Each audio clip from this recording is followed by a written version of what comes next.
札幌国際プラザでは国際交流や多文化共生のまちづくりを推進しています。札幌に住む外国人などの言語や文化が異なる人たちの支援をするのも私たちの大切な仕事で、その中には災害時の支援も含まれます。札幌国際プラザは札幌で大きな災害が起きたとき、被災した外国人の支援にあたる災害多言語支援センターを立ち上げることを札幌市と約束しています。災害多言語支援センターは多言語で情報を発信したり、外国人の相談に乗ります。また、避難所など被災した外国人がいる場所を訪問します。2018年の胆振東部地震の後、地域の外国人の中から災害が起きたときに自分も何か役に立ちたい。支援されるだけではなくて自分も支援する側に立ちたいという声が上がりました。日本人中心のスタッフだけでは気づきにくいことも外国人だから分かったり、言語だけでなく文化も同じ人が寄り添って支援することで、支援される側にもより安心してもらえるのではないか。地域の外国人自身が持つ SNS などの情報ネットワークを生かせば、もっと効率よく情報を届けることができるのではないかと考えました。そこで2021年に札幌災害外国人支援チーム、通称SAFEという外国人を中心とした災害時のボランティアチームを立ち上げました。SAFEのメンバーは災害時には災害多言語支援センターと一緒に被災した外国人の支援をします。災害が起きていない時も地域の避難訓練に参加するなど、災害時にも日本人と外国人が協力し合えるよう、お互いの理解を進めるための活動も行っています。それでは皆さんにSAFEのメンバーをご紹介したいと思います。Hello everyone, I'm Nesimo Miji from the Philippines. I'm living here in Hokkaido for almost 30 years and I am a member of SAFE here in Sapporo. Thank you. Hello everyone, my name is Michał. I come from Poland and I've been living in Japan for almost 14 years. And at the moment, I'm working at Hokkaido University as a teacher. Nice to meet you. これまでに日本で災害に遭ったことはありますか？ Yeah, I experienced the Iburi earthquake that was happened on 2018. And that was so terrible because everybody was in trouble due to water outage and blackout. And after 2 days, I got a call from a trainee from Eniwa, and he asked me to interpret what his boss is talking about because he can't understand Japanese. His boss just came to check if they are okay, and then they told him that they want some water because the water doesn't come out from the faucet due to the water outage. So his boss told them to go to the office to get some water to drink. Actually, yes. I've experienced 2 significant earthquakes during my time in Japan. The first one was in 2011. It was, I believe, Great East Japan earthquake, which was a terrifying experience. Later, there was the one in 2018, the Hokkaido Eastern Iburi earthquake. So during these earthquakes, I felt a strong sense of fear and uncertainty. We faced problems like power outages, disrupted transportation, and shortages of essential supplies. Foreigners around me often struggled with communication and understanding local emergency procedures. 外国人は災害時にどんなことに困り、どんな助けを必要としますか？ Actually, the most problem is the language barrier. And not all foreigners has an idea about evacuation. They don't know where to go to keep them safe.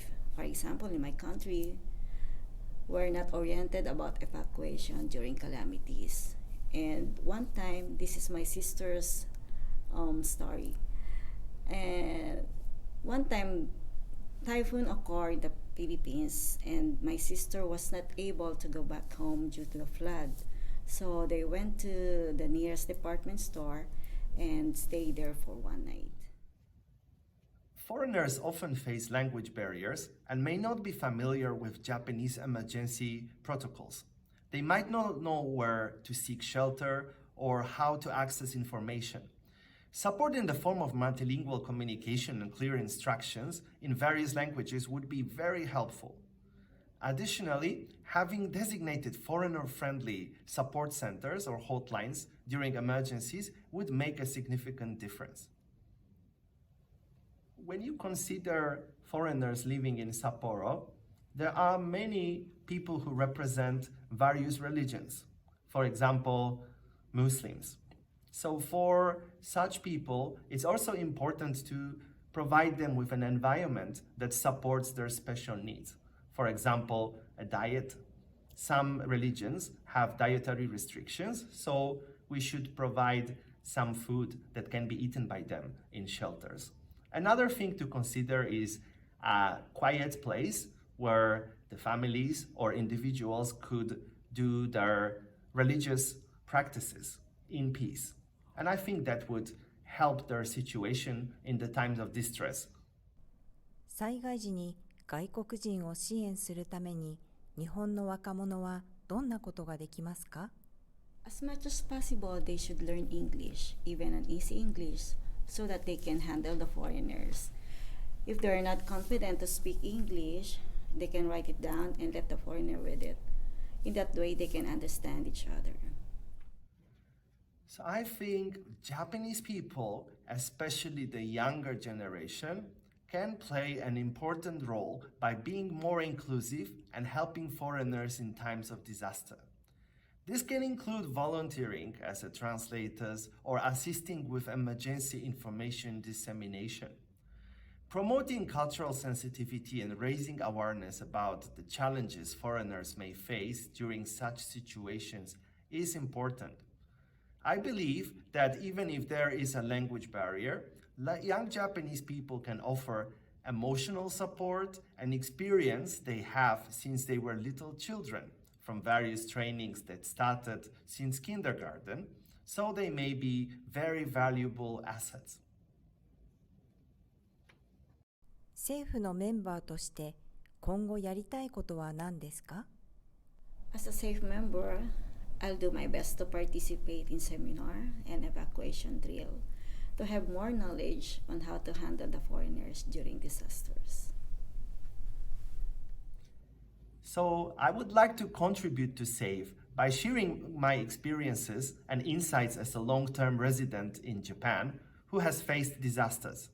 I can offer advice on how to better assist foreigners in emergencies and help in developing educational materials or outreach programs to improve disaster preparedness and response for foreigners in Japan. Additionally, I can act as a bridge between the local and foreign communities to enhance cooperation and understanding. 最後に日本語でお願いします。もし災害が起きた場合、困った外国人が近くにいるんだったら教えてください。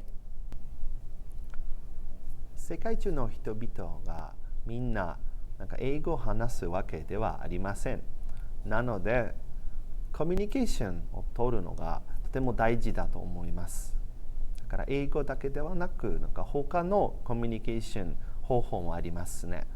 例えばイラストやジェスチャーとか、他の外国語も面白いと思いますね。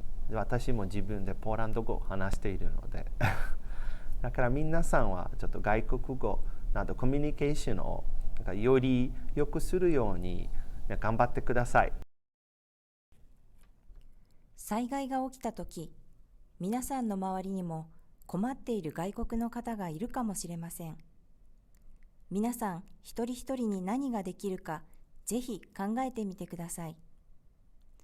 そしてさらに支援を必要としている外国の方がいたら、災害多言語支援センターや外国人による支援チームのことを教えてあげてください。